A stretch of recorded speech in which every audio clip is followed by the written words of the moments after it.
तुम्ही आज दिवसभरात जर मुंबई अहमदाबाद महामार्गावरून प्रवास करणार असाल तर जरा सांभाळून हा व्हिडिओ पहा।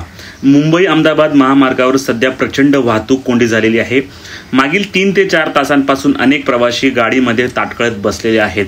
नरेंद्र मोदी यांचा आज मुंबई दौरा आहे। मुंबईमध्ये मेट्रो 3चं लोकार्पण करण्यात येणार आहे। त्या धर्तीवर ही वाहतूक कोंडी झाल्याचं सांगण्यात येते। तर दुसरीकडे महामार्गावर मोठ्या प्रमाणावर खड्डे देखील पडलेले आहेत। रात्री 12 नंतर पाऊस देखील झाला आणि त्याच्यामुळे देखील ट्रॅफिकमध्ये भर पडलेली आहे। ट्रॅफिक असलं तरी ते क्लिअर करण्याचे कुठलेही प्रयत्न करत जात नसल्याचा आरोप वाहन चालकांनी केलेला आहे। त्यामुळे तुम्ही मुंबई अहमदाबाद महामार्गाने ठाणे, मुंबई किंवा पुणे या ठिकाणी जाणार असाल तर जरा आपला आजचा प्लॅन राखून ठेवा।